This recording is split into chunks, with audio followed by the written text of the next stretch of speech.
This is Porterville College Physics 104A, Chapter 9 homework, starting with number 17, the popcorn kernel problem. So we have conservation of momentum is what it is. So here we have momentum vectors, total momentum before the explosion equals the final momentum afterwards. So 0 equals m1 v1 plus m2 v2, and in my diagram I've got m1 going off to the right, so m2 is going to go to the left, and therefore I've made v1 be positive, and we'll get to that. So here's conservation of momentum. 0 equals the sum of the momenta. We solve for v2, negative m1 v1 divided by m2. We plug in the values. Now, as I said before with the diagram, I've got v1 positive 47 centimeters per second, so v2 is going to come out to be negative 91 milligrams times 47 centimeters per second divided by 64 milligrams, and that gives v2 negative 67 meters per second, which means 67 meters per second in the opposite direction as the first particle.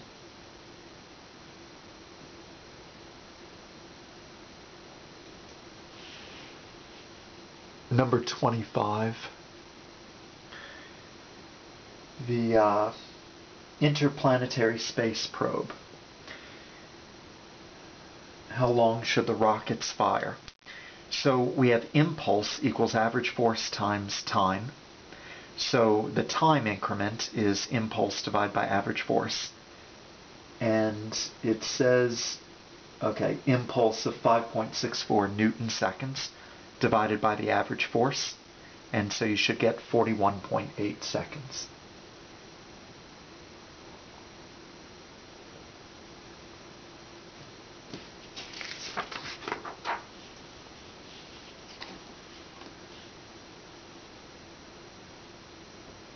Number 26.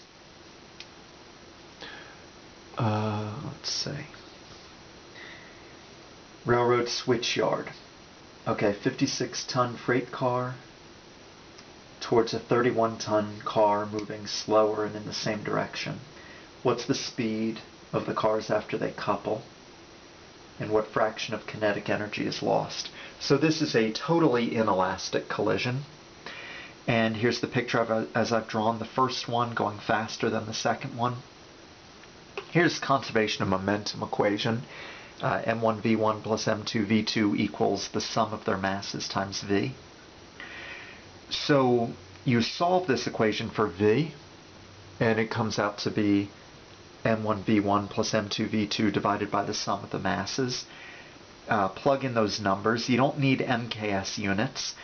Just be conscious of what the units are. We have tons and tons for the mass, and then tons in the denominator, so that unit is going to cancel out, and we're left with miles per hour in the numerator, so that's the units we're going to be left with. So for part A, we're left with V equals 5.4 miles per hour.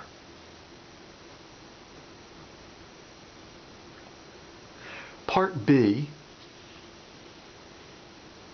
asks, what fraction of initial kinetic energy was lost? So you think about how to set this up. What's it asking for? What fraction of the initial is lost? So change in kinetic energy, that's how much is lost, as a proportion of the initial. So this is what we're looking for, delta K over K naught. Well, delta K, delta is always final minus initial, so my final kinetic energy I have as K prime. So K prime minus K naught over K naught. This reduces to K prime over K naught minus 1. So now let's figure out what K prime and K naught are.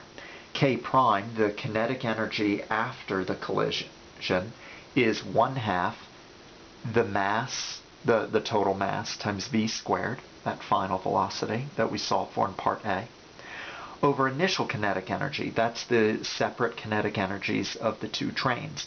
1 half m1v1 squared plus 1 half m2v2 squared. And then we're still subtracting 1 from that. You plug in those numbers, all those values, and just as in part A, it's okay to have tons and miles per hour. Tons miles per hour squared is an acceptable unit or an acceptable combination for kinetic energy. It's not going to give joules, but that's okay because we're only looking for the fraction. So all the units we use are going to reduce, they're going to divide out anyway. So tons miles per hour squared is fine. You plug in those numbers and you should get negative 0.1308. Now the negative, remember that has to do with the change in kinetic energy. So negative just means that kinetic energy was in fact lost. So we can say 13% of the kinetic energy was lost.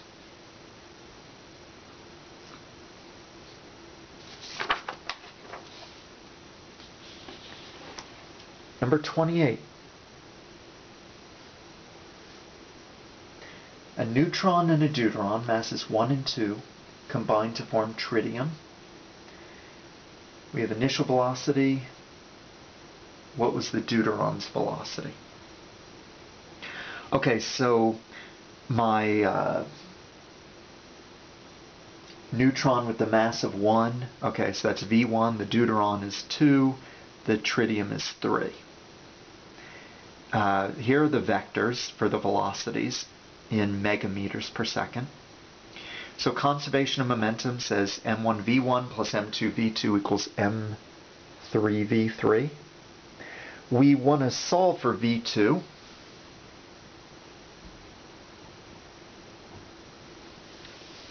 So here it is, v2 vector is, and we just algebraically going from this line to this line, so m3 over m2 times v3 vector minus m1 over m2 times v1 vector, and then plug those things in. So m3 over m2, that's 3 over 2 atomic mass units, times the v3 vector I've got in my stacked notation, 12 and 20, minus 1 over 2, the ratio of the masses, times the v1 vector, 21, 17, the x component and the y component. So I distribute the 3 halves on this vector, the 1 halves on this vector, and I've got the x components of 18 and y component 30, minus the x component of 14 and the y component of 8.5. So 18 minus 14 gives 4 in the x direction. 30 minus 8.5 gives 21.5 in the y direction. So we're left with 4I hat plus 21.5 J hat megameters per second.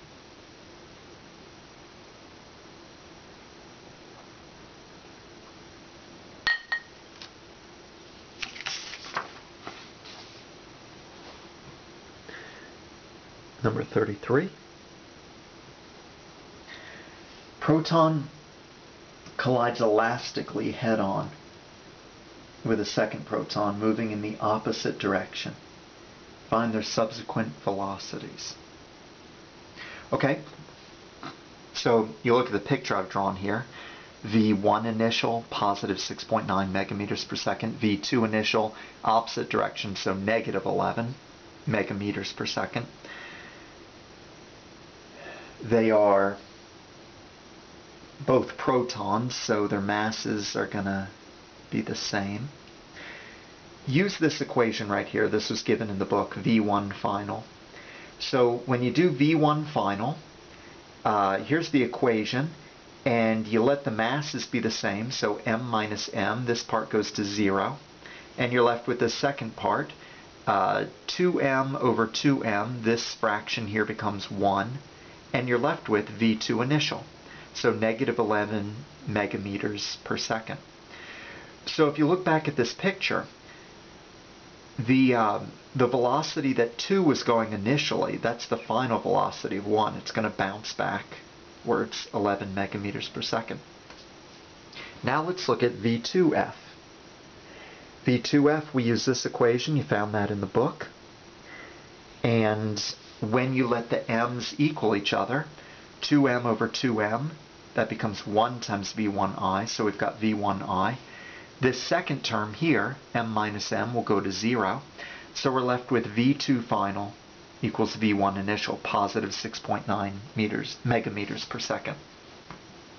So there you see in my diagram their velocities as they bounce away from each other. Each one took on the velocity that the other one originally had.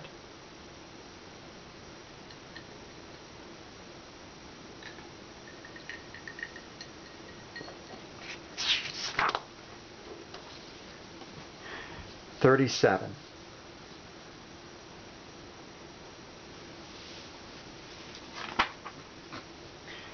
So this is center of mass, but it's involving changing positions. So the masses are all the same, m, m, and m. Here are their positions that change with time. So the position of center of mass, I'm using my stacked vector notation, where the top is the x and the bottom is the y. And it's the same formula we've used. It's the position times the first mass, plus the position times the second mass, plus the position times the third mass, over the sum of the masses, which is 3m. The masses for this line, I've made them all divide out. And the divided by 3 in the denominator, I've just made that times 1/3. And I've added together the x components, 3t squared plus 5 plus 7t plus 2 plus 3t. And the y components, 2 plus 2t plus 6. So here's the x's, here's the y's. And then I clean those up. So we've got these vectors right here.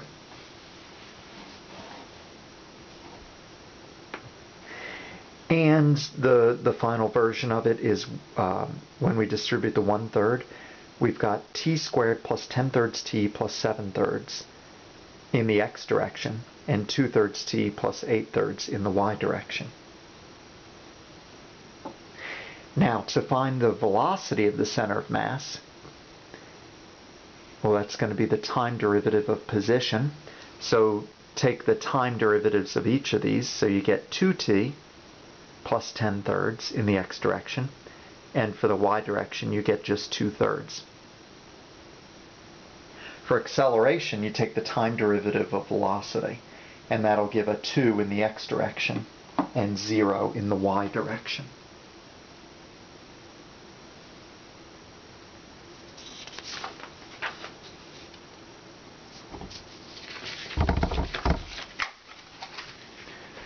Number 48. The uranium nucleus splits into an alpha particle and thorium. So it starts out moving in the x direction. We're given the velocity of the subsequent alpha particle. Find the recoil velocity of the thorium. So this is what I consider the reverse of a totally inelastic collision, meaning if we ran this backwards in time, you have the alpha and the thorium coming together and colliding and sticking together and then becoming the uranium. So it's backwards of an inelastic collision. We're going to use conservation of momentum. The momentum of the uranium vector equals the momentum vector of alpha particle plus momentum vector of thorium. So it's the MVs for uranium equals MV for alpha plus MV of thorium. So we're going to break this vector equation down into its x and its y components. So here's the x direction. I've put little blue check marks by everything that is known and question marks by everything that is at this point unknown. So mu vu equals m alpha v alpha cosine alpha, and we're given each of those, plus mass of thorium, we know that, times, and here's the x component of thorium, velocity of thorium times cosine, and I'm calling that angle beta. And those are two things that we don't know. Now, The y component is, we can say for uranium it's 0 because the uranium was completely in the x direction, equals the y component of the alpha particle is m alpha v alpha sine alpha plus mass of thorium v of thorium sine of beta. And again, we know all these things with check marks. It's these two things, the velocity of thorium and the sine of beta, that we don't know. So in these x and y direction equations, we have two equations and two unknowns, and we solve it however you see fit, whatever solution you're most comfortable with, and I give a suggested solution here. I solve for, in the first equation, v thorium cosine beta, and in the second equation, v thorium sine beta. So in the first equation, I get v thorium cosine beta equals mu vu minus m alpha v alpha cosine alpha over mass of thorium. In the second equation, I get v thorium sine beta equals negative mass alpha v alpha sine alpha over mass of thorium. Then what I do is, when I divide equation 2 by equation 1, that's going to leave me with just tan beta on the left-hand side.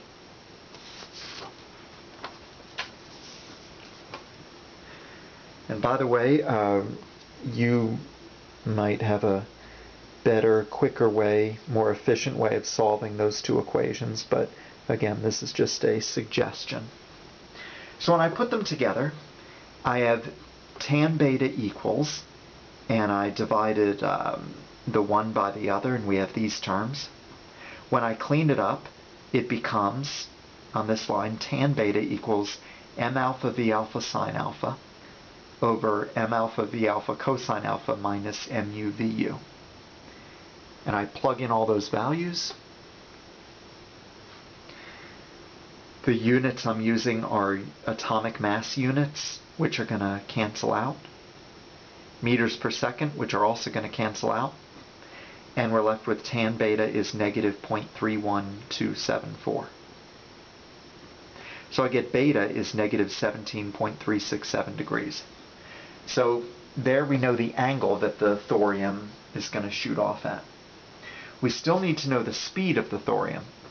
So we go back to, let me bring back the previous page.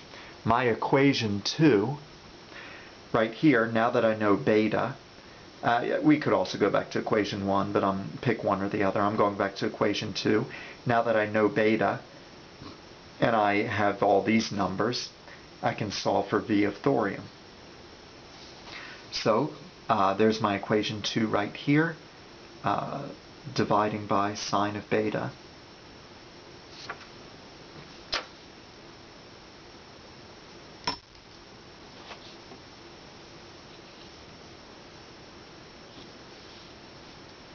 I plug in these numbers and I get the V of thorium is 3 times 10 to the 5th meters per second. So when I express the vector, two ways to express the vector. You could give it as the speed and the angle, and in that case we say 3 times 10 to the 5th meters per second, and beta, it's 17.4 degrees below the x-axis. Or if we give it in its x and y components, then remember, x component of any vector is the magnitude times the cosine of the angle. Y component is magnitude times the sine of the angle. So in that case, we have 2.87 times 10 to the 5th I hat minus 8.97 times 10 to the 4th j hat meters per second.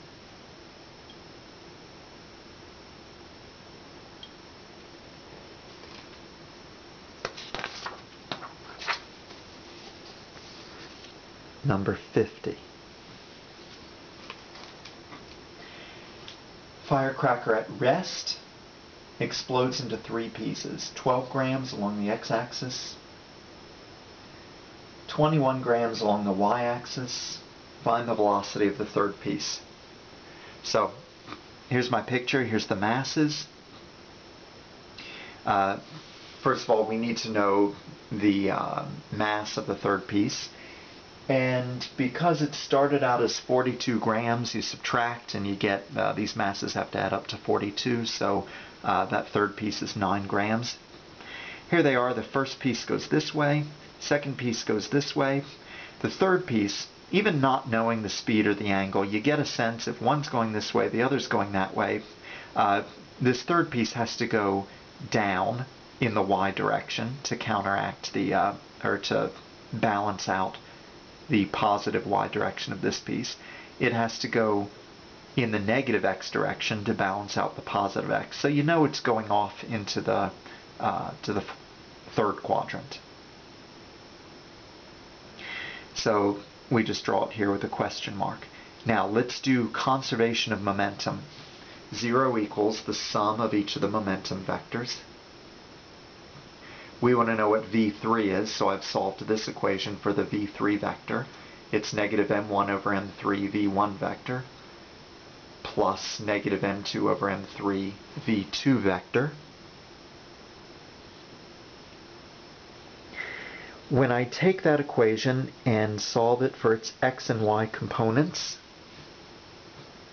and I actually plug in the numbers, I get v3x equals, here's the ratio of the masses, negative 12 over 9 times the x, the x component of v1, which v1 was all in the x direction, so 35 meters per second. I don't even bother with v2 because that's going to be 0 in the x direction. And we get negative 46.6 meters per second. When I take the vector equation and solve it in the y direction, v3 of y, first we take this part, but that's going to be 0 in the y direction. And then we take this part, so the ratio of the masses, and times v2, which is all in the y direction. So we don't have to do any trigonometry here. Nice and easy, because all of v2 is in the y direction, all of v1 is in the x direction. We get negative 67.6 meters per second. So now with our x and our y components, we can say that the velocity of mass 3 is negative 47 I hat minus 68 j hat meters per second. Now if we want to know what is the speed and the direction, we can express it. We can use Pythagorean theorem, 47 squared plus 68 squared, and the square root of that. And the tan of the theta equals Vy over Vx. And you should get 82 meters per second at a 235 degree angle.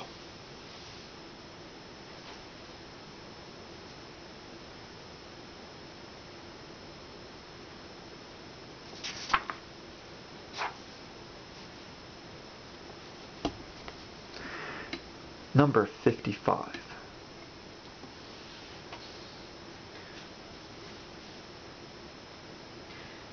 Mass m at speed 2v approaches mass 4m, moving at speed v. The two collide elastically head-on. Find expressions for their speeds. Okay, so here are the equations you should use for elastic collisions. And now we're just plugging in m1 equals, let's see, since m2 is moving it has a mass of 4 times m1, let m1 be m, m2 is 4m. So vi initial, or v1 initial is 2v, v2 initial is v. Something you have to do for this problem, assume they're moving in the same direction. And that isn't explicitly stated, and it's not implied either. They could be moving in opposite directions and still collide, but let's assume that they're moving in the same direction. So when you plug in these values into these equations that I have in black, the m's will cancel, and what you should get, v1f equals negative 3m over 5m times 2v plus 8m over 5m times v. That reduces to negative 6/5 v plus 8/5 v. So v1 final is 2/5 of v. v2 final, when you plug in the numbers and clean it up, becomes 4/5 v plus 3/5 v. And the answer is 7/5 v.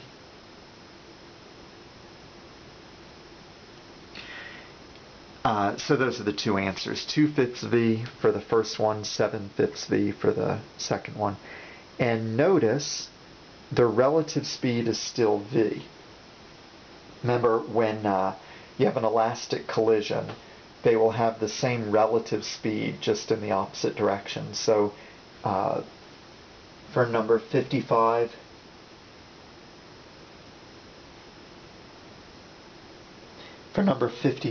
if they were moving in the same direction, then they had a relative speed of v to each other as the one overtook the other. And when they bounce away from each other, they still have a relative speed of v.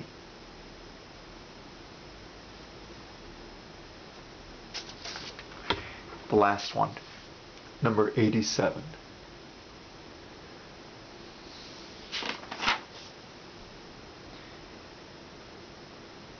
Okay, the astronaut. Well, okay, so the astronaut is going to throw a kit, a 10-kilogram tool kit. All right, so she's at rest to begin with. So conservation of momentum, initial momentum is 0. Final momentum is mass of the astronaut, velocity of the astronaut, plus mass of the kit times velocity of the kit. Solve for velocity of the astronaut. It's going to be negative mass of the kit, velocity of the kit over mass of the astronaut. So negative 10 kilograms. I'm making the velocity of the kit be negative 8 meters per second, so in the direction that she doesn't want to go. So she'll be going in the positive direction. This will give her a positive velocity. Divide by her mass, 80 kilograms, and we get that the velocity of the astronaut is positive 1 meter per second. So that's how fast she's going to be moving. Now it becomes a kinematics question. At a constant speed of 1 meter per second, how much time will it take to travel 200 meters? Well, 1 meter per second, that'll be 200 seconds, but let's do the kinematics here. Distance equals velocity times time. Time equals x over v, 200 meters over 1 meter per second equals 200 seconds. And it says that she has 4 minutes of air. She has 240 seconds of air remaining. She'll get there with 40 seconds to spare. And you sort of figured the book editor wouldn't be so morbid as to make her run out of air, but there it is. So, number 87, she will have enough air to make it back. And that's the end of the Chapter 9 homework.